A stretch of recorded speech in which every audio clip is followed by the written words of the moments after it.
So I think this is working. I'm going to talk about how OpenTHC uses another tool called OPA, Open Policy Agent, to manage things for our users. We have a different kind of security policy for different services that exist in the ecosystem according to the application. And then there's different company profiles, and there's different license profiles.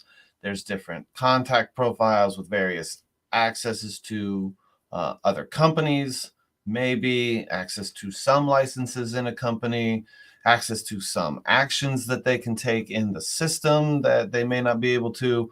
So we're using OPA as a mechanism to verify access control to objects in the system, in the right order, the company, license, contact combination. And we're also using it to set up the access control list for folks. And I'm going to just go through some of the complexities that we sort of ran into with that. If you go to like the main Open Policy Agent homepage, it does a fairly okay job of telling you what it's all about. It gives you this moderately cryptic setup right here. This new language, Rego, which took a little bit of getting used to.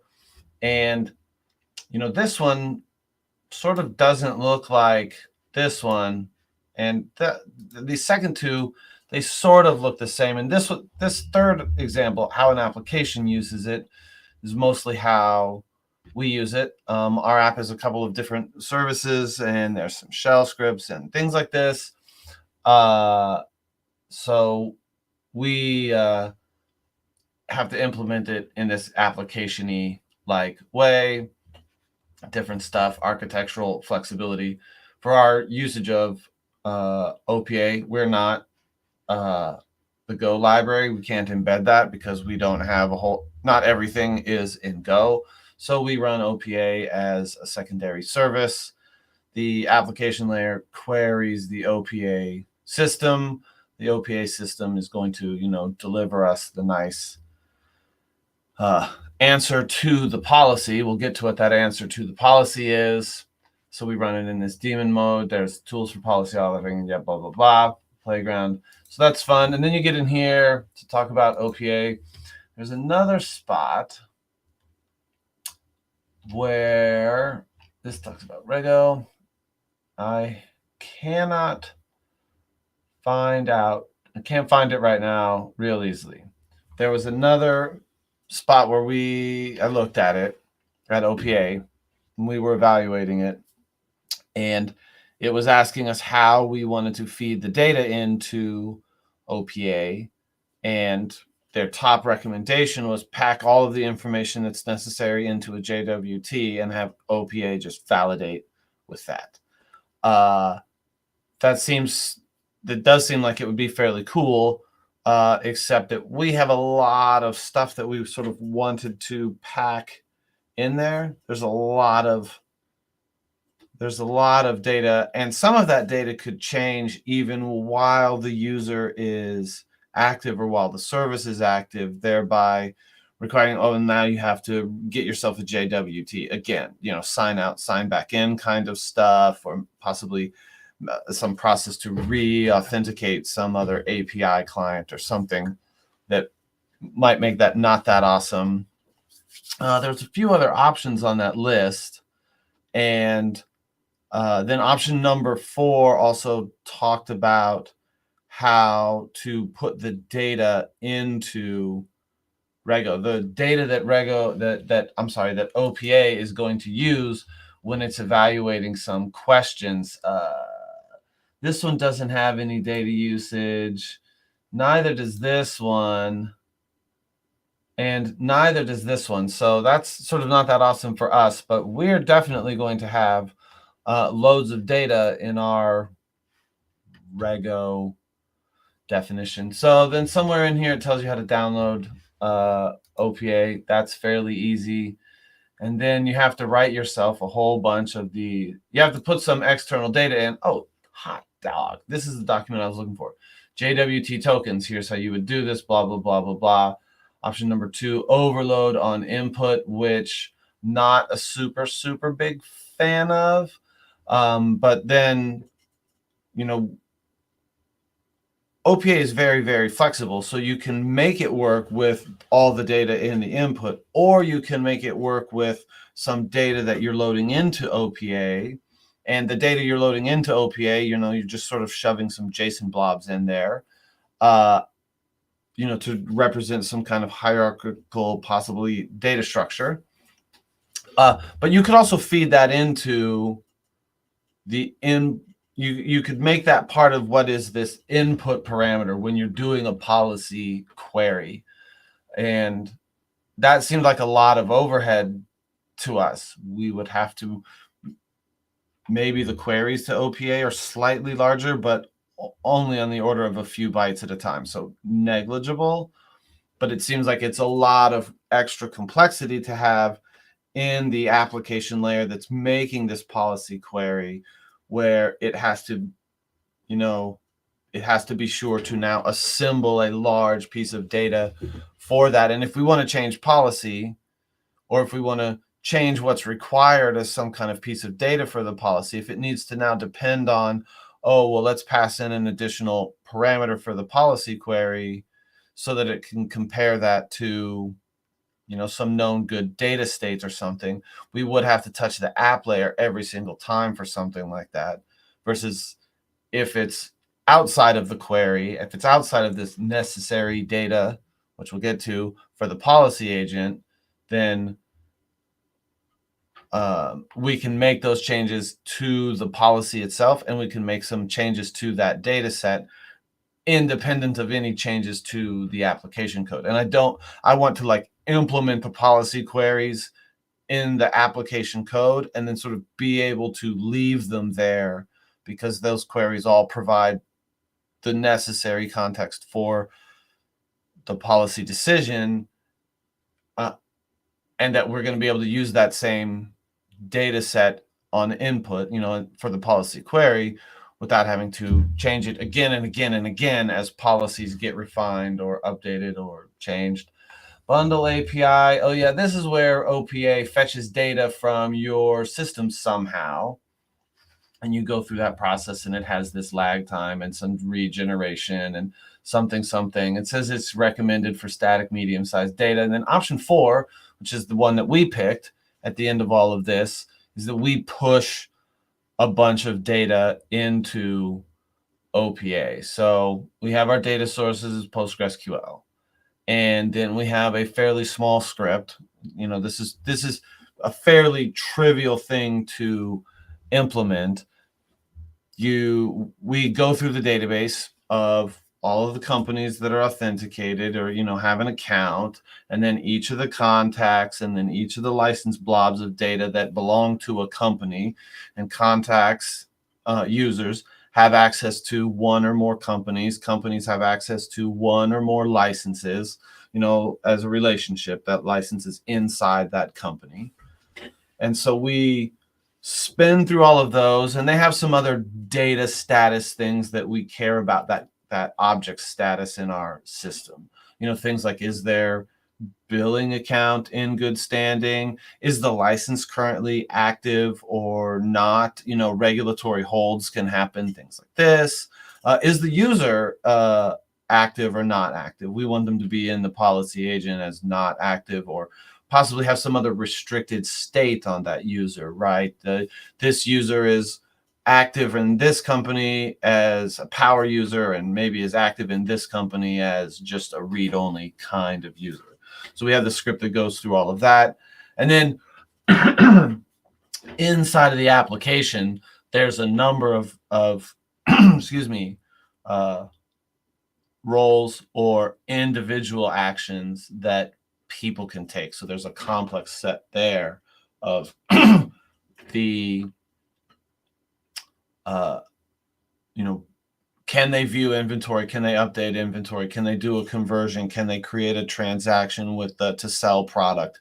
Can they apply a discount to an order? Can they, you know, change this core setting in the system, stuff like this, just different actions within the application. In our universe, they have that context of company, contact, license, and then in all of our policy queries, we're also going to then have a subject with an action that's being attempted. So this tuple of contact, company, license can make a specific action on a specific object. Like, can I convert inventory, or can I create a new vehicle, or can I remove a vehicle from the system, or etc.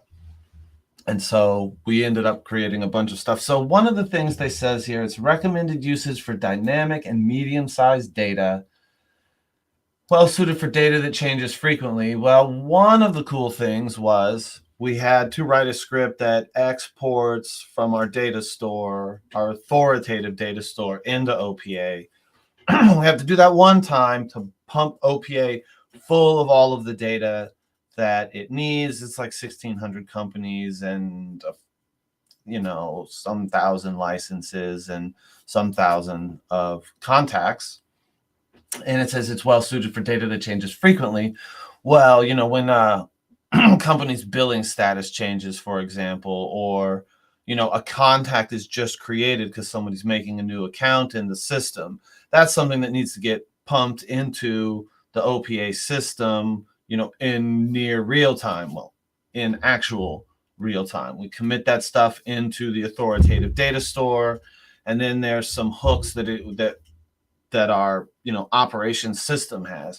Those hooks from that operation system take the data that was just added into our data store, make the necessary API calls out to OPA to add new data to OPA. We're basically using the data API. We'll dig down here in REST API.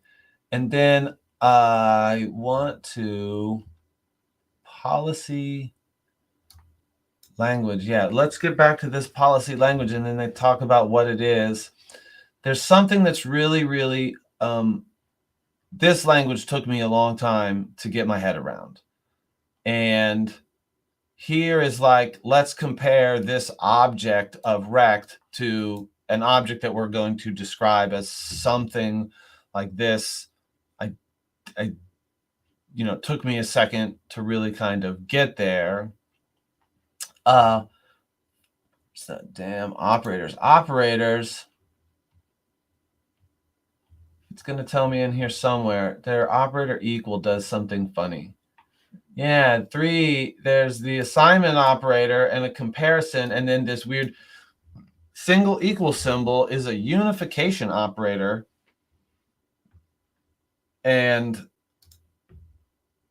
I don't like seeing it when I do see it in some policy, and it does show up. It is a piece of policy that can show up, and then you can write all of this other stuff. And here's some interesting things where, this one is extracting address and then comparing those values that it just extracted right here. That's a little bit tough for me.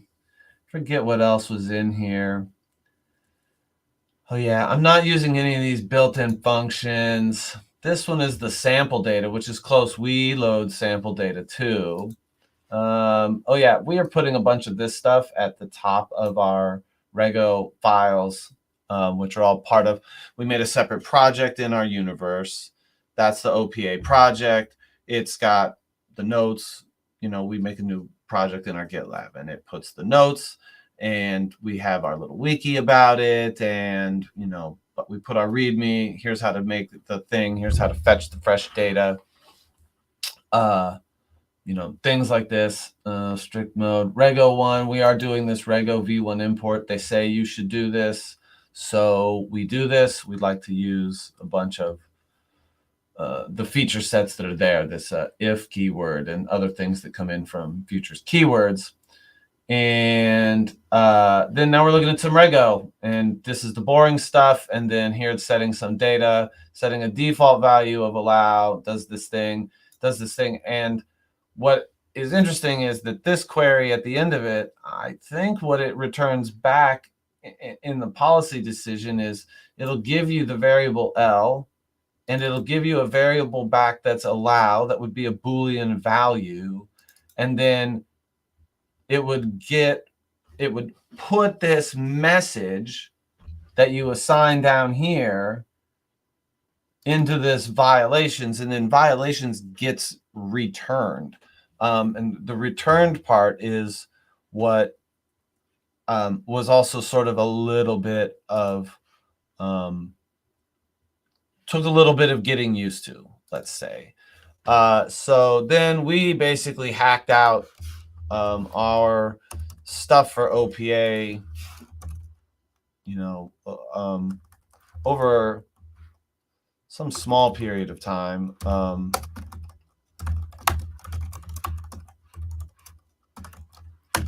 going to make a little move of a file here so that we can do some hacking real quick, because I don't want to go through the whole business. But we made ourselves, like lots of things that you have to work on, you make yourself a little wrapper class. So we made a little wrapper library in our universe. It's OPA, and it's a fairly simple thing. I'm going to show some examples here from the PHP way of doing things.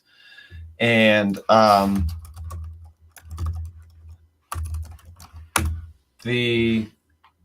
guess we'll just get into it. But that class, the wrapper that we made for ourselves, has the API to add a policy, the API to delete a policy, and the API to do something with the data that exists into the system. And there was something else that was funny that came up for me when I was looking at OPA. Let me load up some data and some policy and some shit, and then we'll, and then you'll see what I'm talking about, because it took me a little getting used to.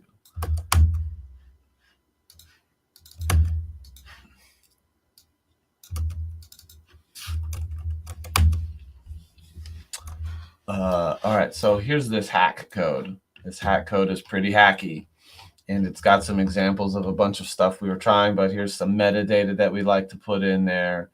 And then we made a decision in our universe, and OPA's documentation didn't really tell me this, and I sort of wish that it had. But, package, you can come up with whatever name you want, and it should be reasonably well organized. And so we have sort of decided on the package name that we're going to pick is going to be something like the service that is in question. So we have a number of services in our universe: a directory service, an SSO service, some product databases, some backend services, this external resource, 1, 2, or 3 of those.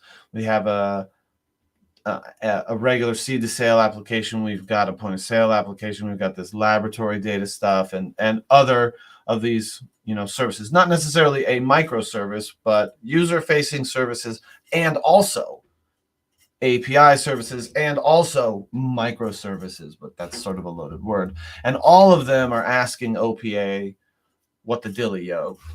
So we do something similar to like service, object, action. Object.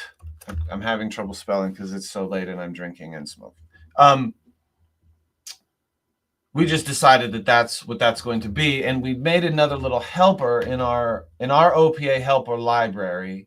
This also becomes part of what becomes the policy's path when we need to query that policy, which we'll come down to. And so I did a bunch of nonsense here. Oh yeah, this was the old way. It said that we were doing this. That was if instead of just doing this. So we've been going through on all of our old stuff, and I'm digging through from some of our earlier stuff so that we can have a good demonstration of OPA sort of from the ground up. So again, thanks for bearing with me while we grind through this fun stuff.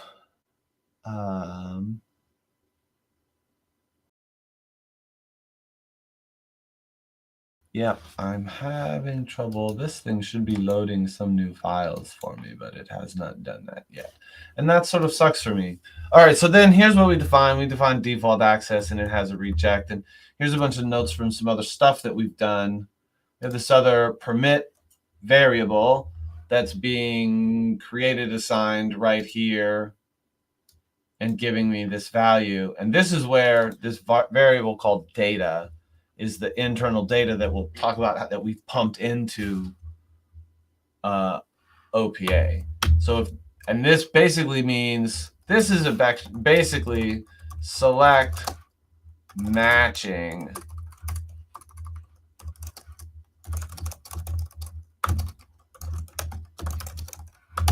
this is basically what this first sets of lines is doing, where that stuff is input ID and, you know, and root equals root. We don't have an attribute on the table called root, but this is sort of what it is doing as an example.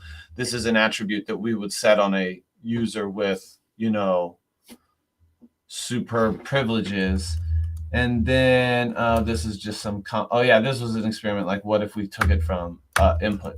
And this is basically if the user is found in this big old list of users, again, there's a few thousand in this list, that matches the input and has this thing, then permits, you know, hash array thing is going to have this attribute on it set to true. I wonder if I can use an object in here with like dot syntax.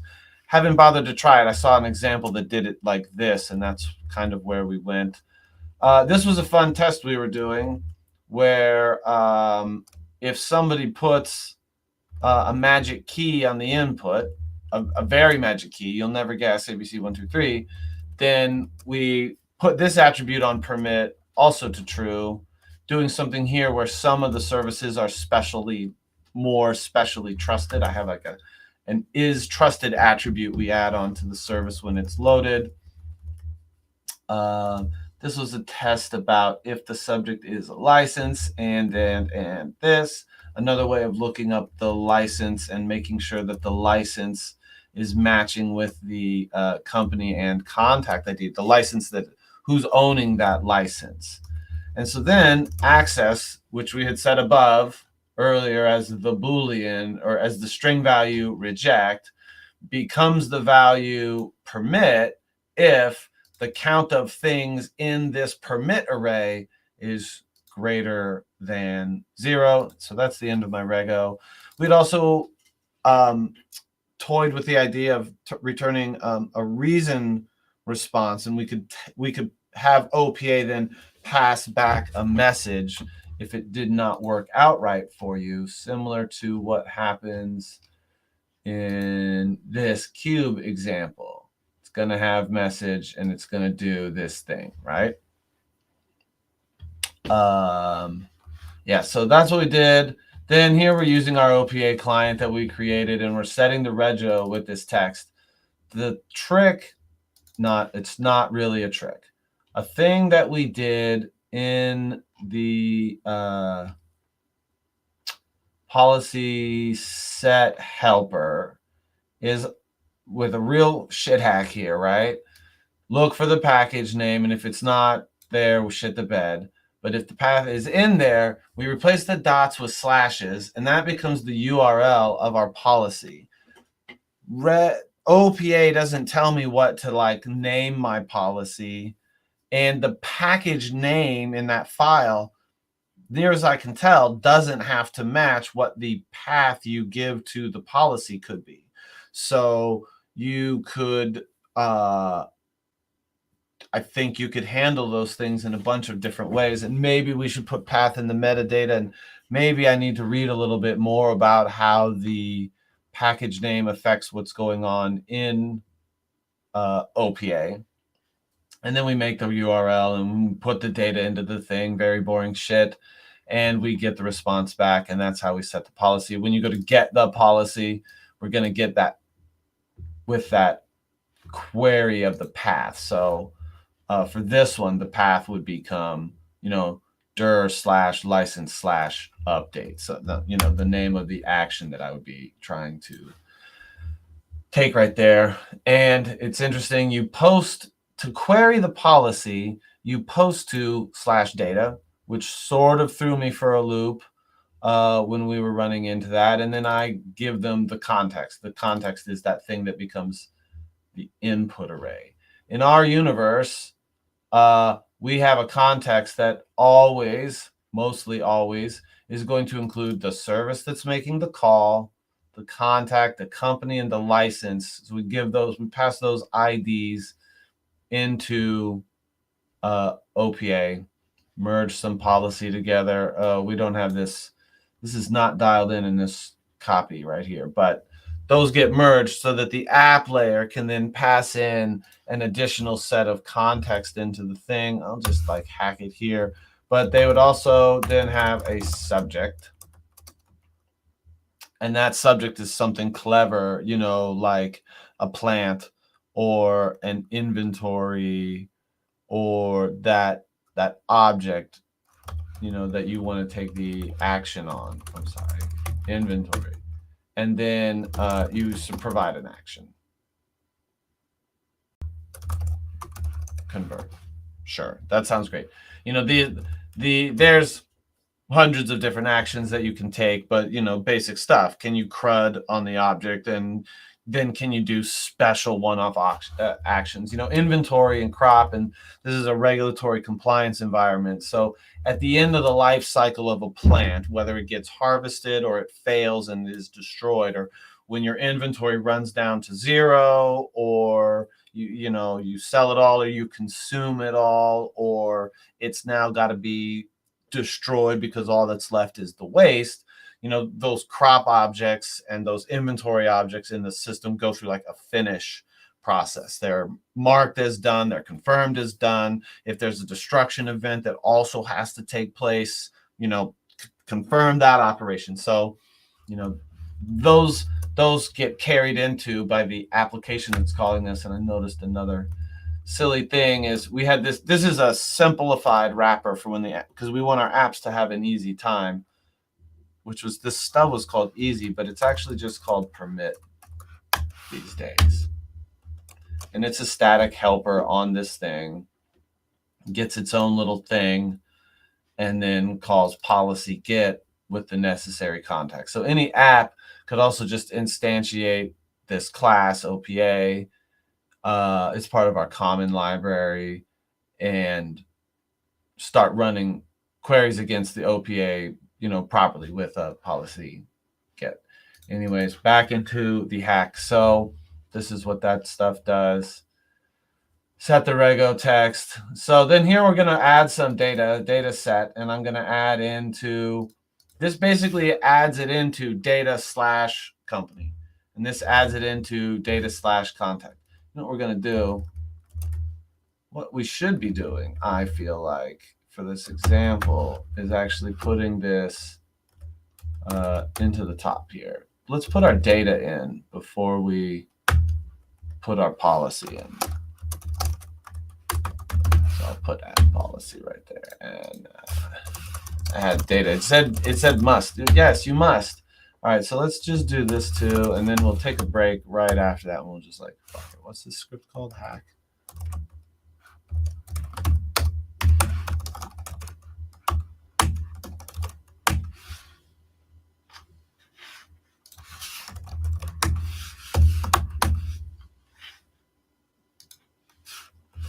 Didn't have it called PHP. Anyways, sure.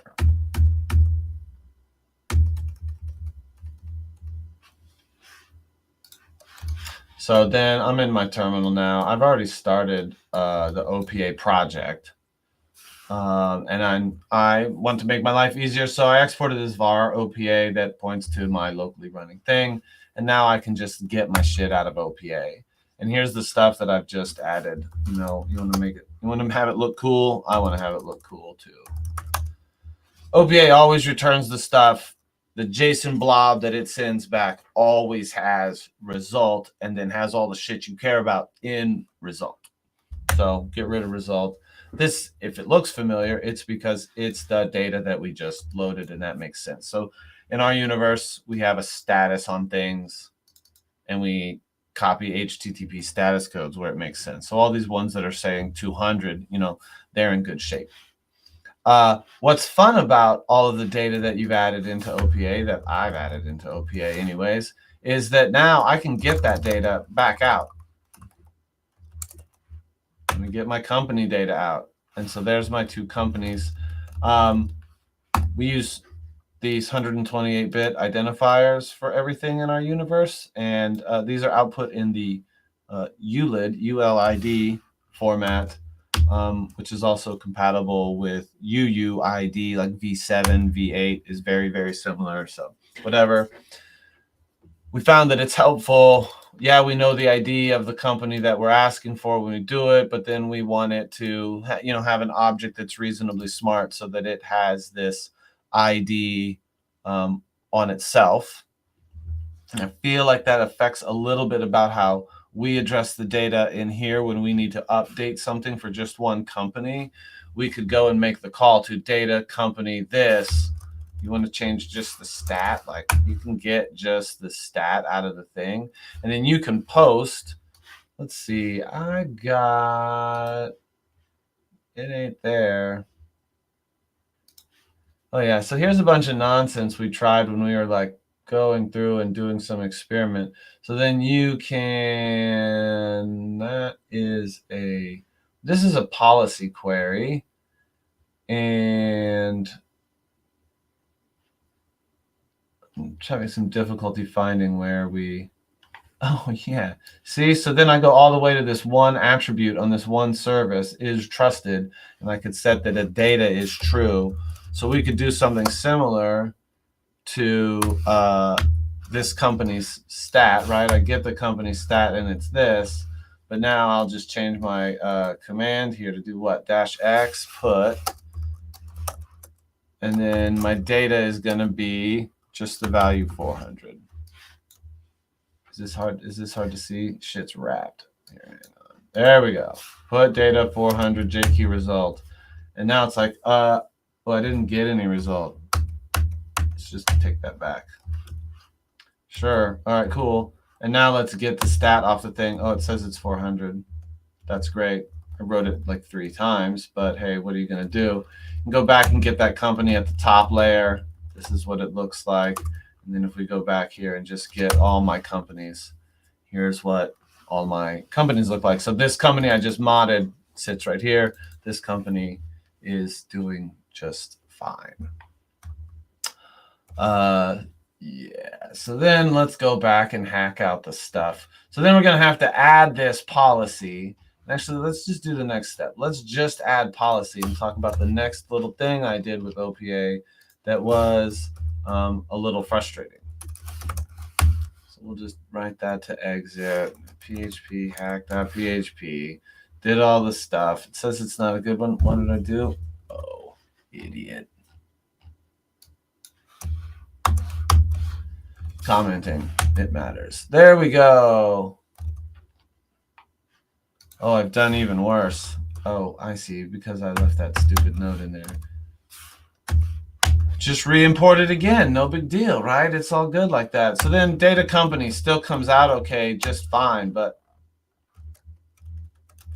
let's get rid of that and say, let's get a query out of data. So here now I have my company, blah, blah, blah, blah, blah, blah, blah. But now it's also returned this new blob. Dir, it says. And it doesn't look like an object of data that I've added to the system, but it is data in the OPA universe. And this is my policy for directory license update, to be specific. And here it tells you this variable it's going to hand back access and permit. That's this variable here, and that's this variable here. And you can do other fun stuff. If you make this your policy, add that policy, get your result out. Now here's my foo bar. When I ask the policy agent a smarter question, like if I include magic key on my input or something, then it's going to trigger magic key on the permit array and show me that stuff. Policy set. Okay, so then that's that. Oh yeah, this was a fun thing. We did a loop about this, and we wrote 25,000 company objects, 25,000 contact objects, and 25,000 license objects into an OPA universe. We didn't add any policy, I don't think, in this experiment. This is a leftover from it. But even after adding in that 75,000 data records, that are, not enormous, but not teeny tiny, the OPA service was only chewing up like 200 megs. And I think we dumped out that data blob, as a big old JSON dump. Oh, it might be one of those two right there. Oh yeah, here's the data dump from when we did that. And so the on disk thing from it was like 9 megs. I feel like that's not very much, even when we had 75,000 objects. And 75,000 objects are 75,000 of those top level objects. We're not even into the set of the rules, but that's a bigger number than we're actually going to have of those things. But it wasn't really about, is that going to be too much for OPA? I don't think it is. It was really just like, how much RAM is OPA going to chew up when we are doing that much, when we have that much data. Not very much, but I feel like we could make OPA much, much larger with much, much more data in there and still be in a comfortable operating zone, because a process that does the secure stuff, maybe we have to load it up with data and it takes 4 gigs of RAM to run. Okay. I feel like what I've shown myself was, at least I would have to put really, really, really a lot of data into OPA to get to the point where my OPA is chewing up gigabytes of RAM for its, active data store, and putting, it would obviously then be putting out huge blobs of data when you query the data endpoint. It would be putting out, huge blobs. So that's good. So here's dir license update, and then this one should reject. We're not actually doing any enforcement. I have no contact service company license. These are those attributes that you have to put in on the context. We don't care about that variable at all. We don't use that one. And I'm gonna have no magic key, and you know what? We'll just do this one. And call it good. And actually, we don't need the policy set each time. And I think if I go up here, it's going to reset my company data on these two each time. So set my company back to 200. Hey, whatever, I don't really care. Look at my data again. Yeah, sure, everybody's back to 200. Oh, and actually, let's go fix my policy again, because I don't want to see foo equals bar. I don't really like that.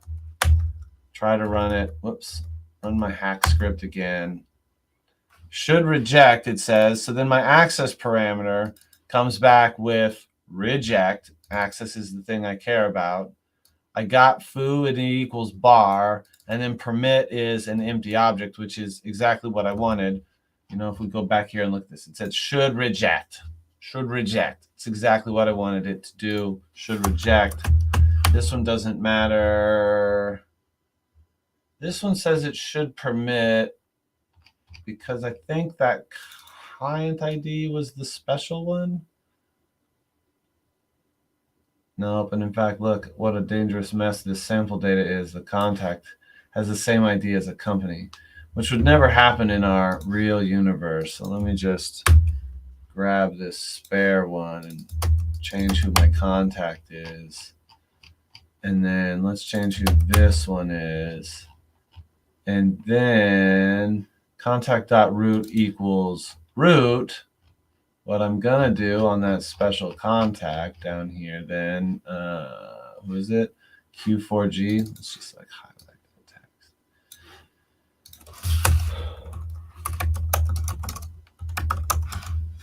Now, you'd want to have like a more cleverer policy than something like this. And of course, every time your app's running, you don't have to do this. We're just doing this in our little hack example over and over.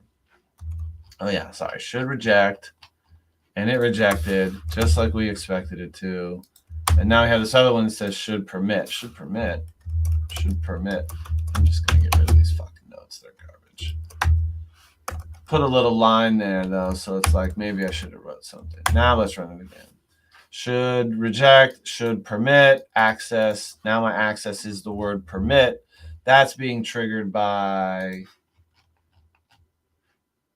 this little line of the rego, and my permit thing comes back and tells me why it is trusted. Still has that damn foo bar. Oh, because we're not resetting the policy to something clever every time. So let's also do that. Rerun it. Now it just says access permit, contact, and then contact trusted is true.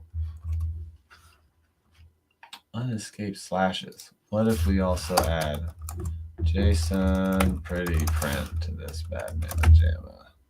Huh? Everybody loves pretty. Oh yeah, baby, look at that. So access permit. And so this is the thing that we get back from OPA policy get. Take a quick look at our policy get helper, which is right here. Policy get, we go to the thing, we do a post to the end thing, we pass this context array in as the context parameter. We get back the thing. If we don't get back a good result, we have made the choice in our wrapper that policy get just returns like basically empty, not an object that we care about. And if the res is crappy or if the result is crappy, I don't even bother to check the error code on this little sample. I'm just like, give me the data. If it's good, great. And then I'm passing back that result piece from OPA. We can strip that out of the thing.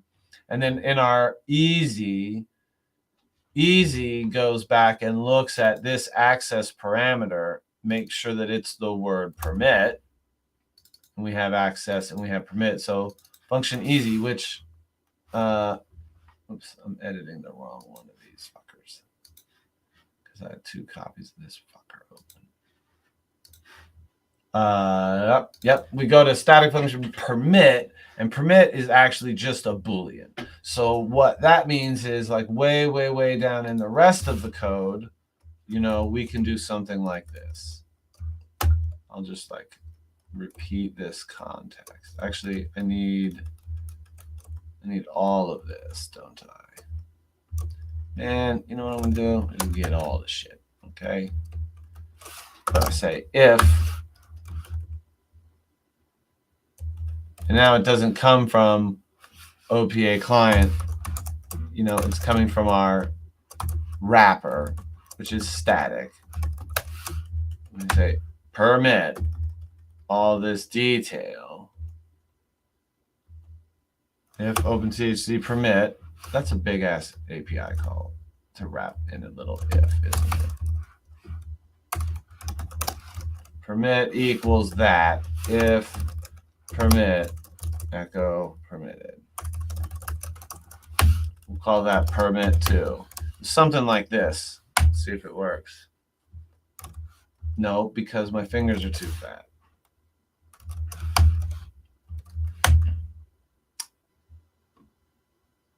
Oh, I don't have a default config in our universe for our OPA.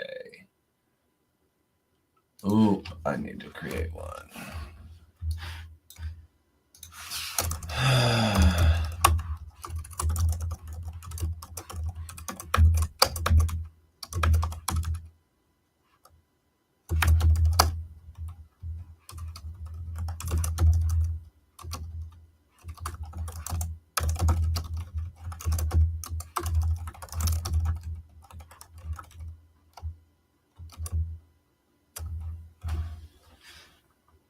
Forget what it is called. Forget what that's var is called OPA origin.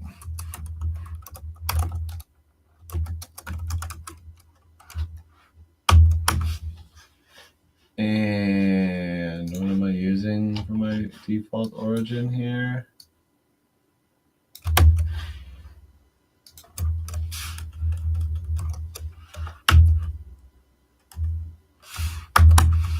So this might work.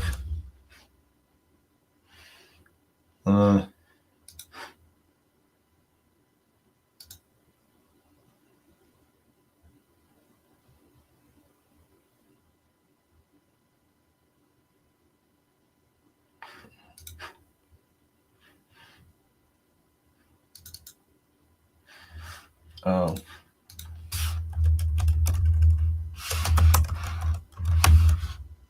see if that fixes my universe.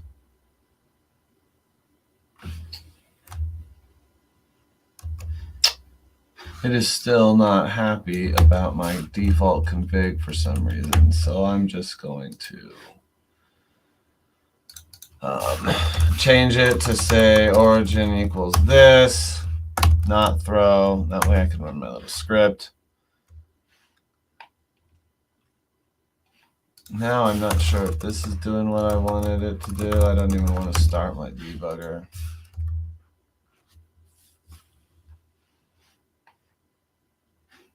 CTX2 equals CTX0. Oh, because I took this stupid shit out.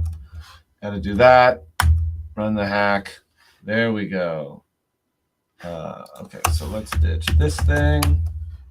So yeah, now I put that merge back in, and it's giving you all of those things by default.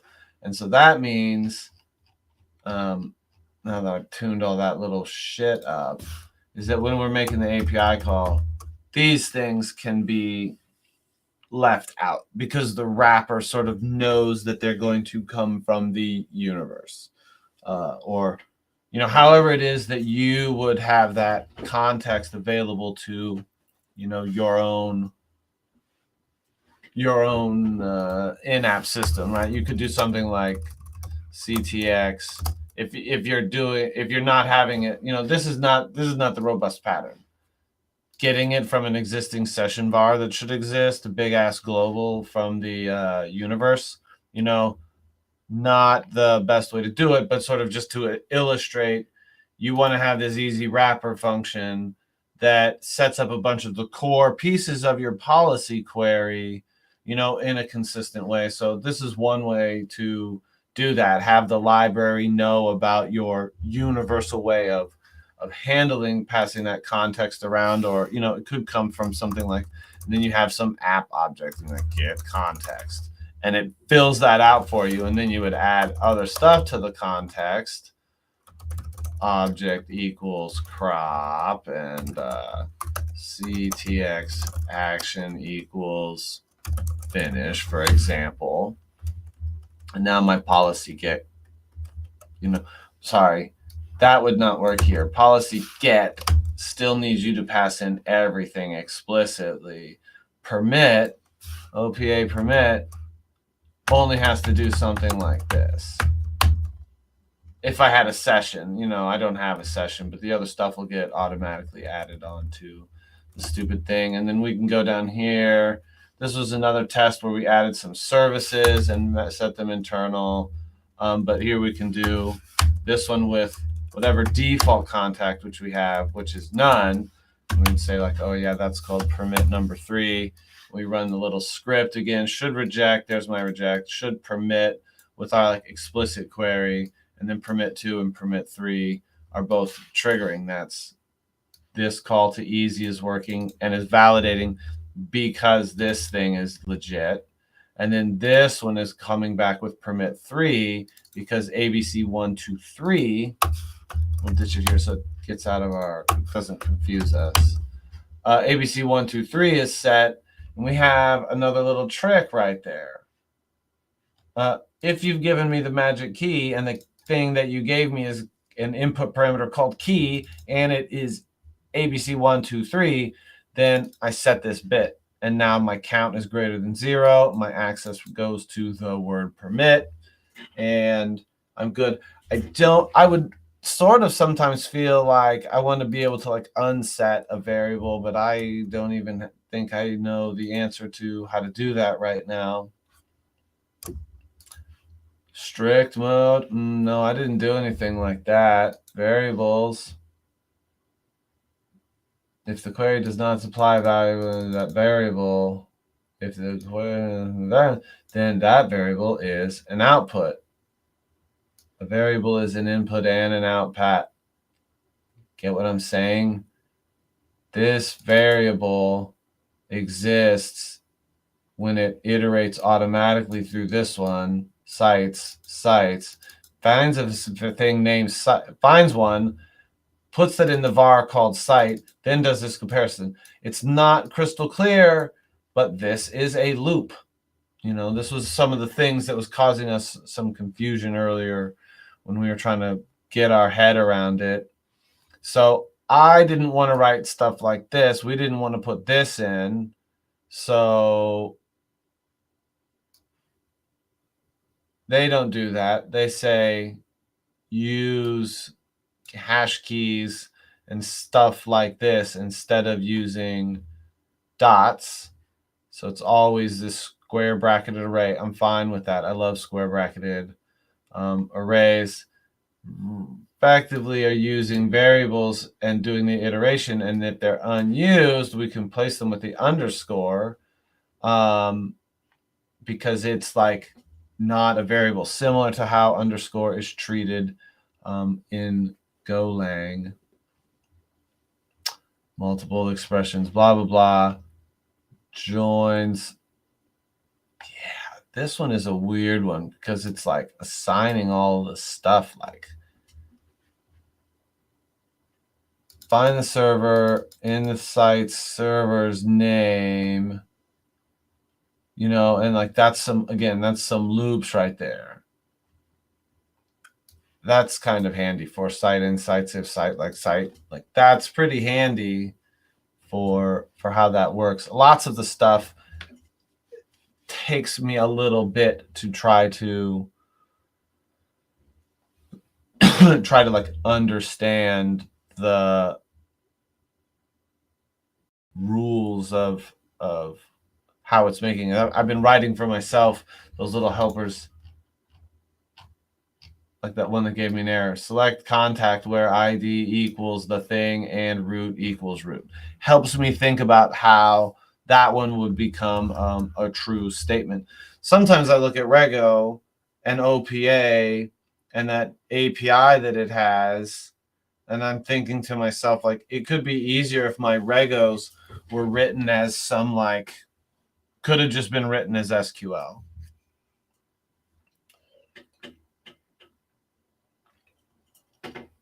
But, you know, what the shit do I know? Then this is where we were doing a services. Your service is trusted.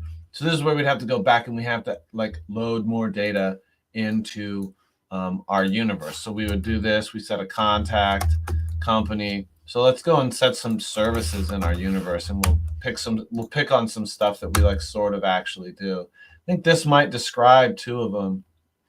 Oh yeah, this is some data dummy policy that we've been toying with. We have a CRE service, and then here's some external API user. You know, like a client wants access to the API, so they become a service. Another vendor wants access to the API, so they become a service.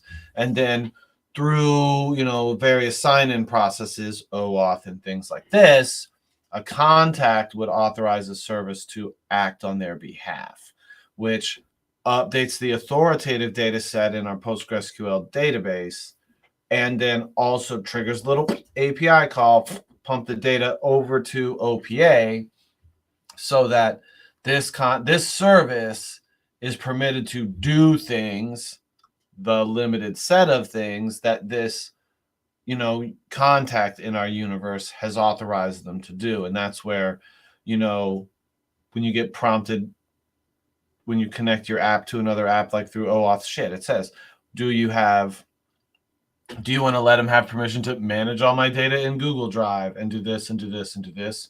Those roles, those context access points, like to the greater thing, manage my account, which basically means let the service do all of the stuff versus, only allow it to read only access or something like that. That's also getting published into the core database in a set of tables and then pulled from that into OPA. We have a script that's a couple SQL statements coming out of the database, and then it's a whole bunch of calls to something that looks like OPA client set data. Except the calls are a little bit, they're dumber than this. Maybe they're dumber than this.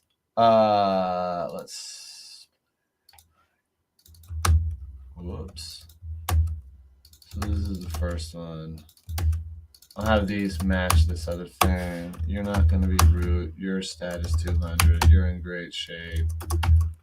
You're not root, but 57 can be root. So then we'd add those services. We're not doing a big call like this from the script, right? The script is basically like, get all my companies. So then I would do for each res company as company, and then we do OPA client data set service / company ID. And then what are we going to set it to? Well, I'm only picking off some of the objects out of the company. I want the company's ID.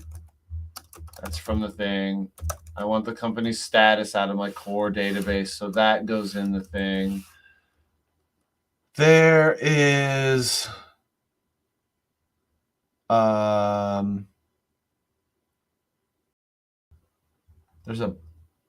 think this is for service. Sorry, I'm saying company. So I would just rewrite that and say, okay, cool. For each company, we pump that object in there. So again, when some company status changes, we're taking and basically replicating these 4 lines, this little bit of code to say, pump that data over to OPA. So we have this done, publish this stuff in real time to OPA, and then we have our app dump the data and populate OPA also on like a periodic cycle. Writes to the authoritative database, push the update out to OPA, hope for the best, and then every 86,400 seconds, a script wakes up, runs its job to dump out all of the data from our authoritative into OPA. It's ready to rock and roll.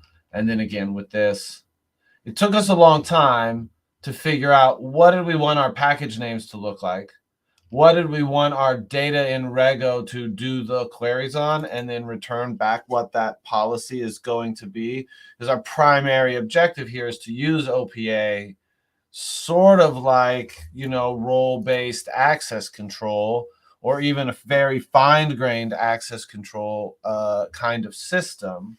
And it's definitely going to be able to let us do that with this kind of thing.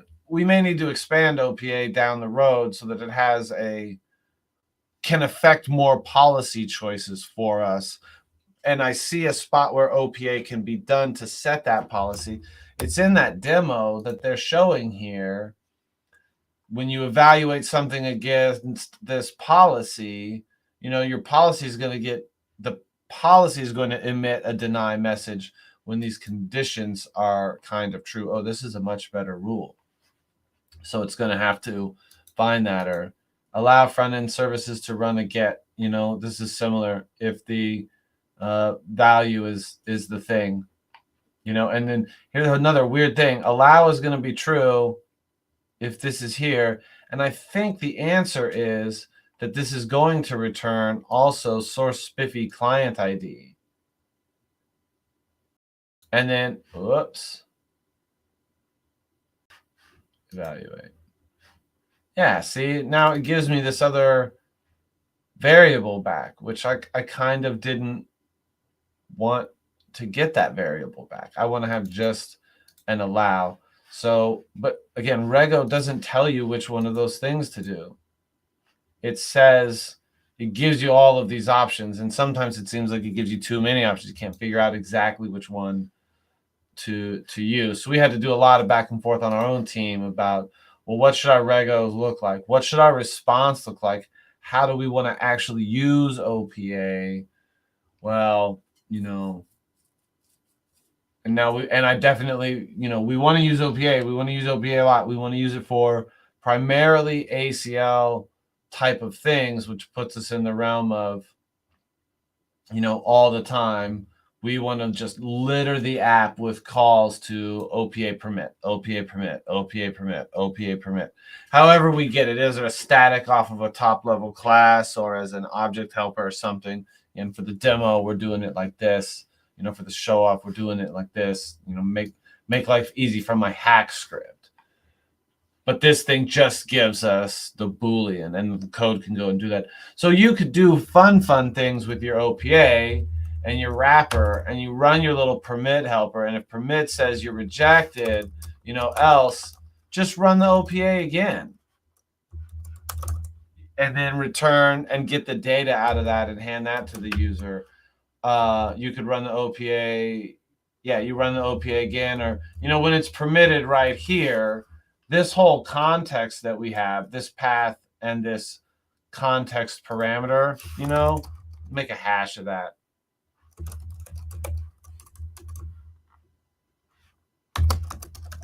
That's not really exactly how you would do that. And then, you would put it in your cache somewhere.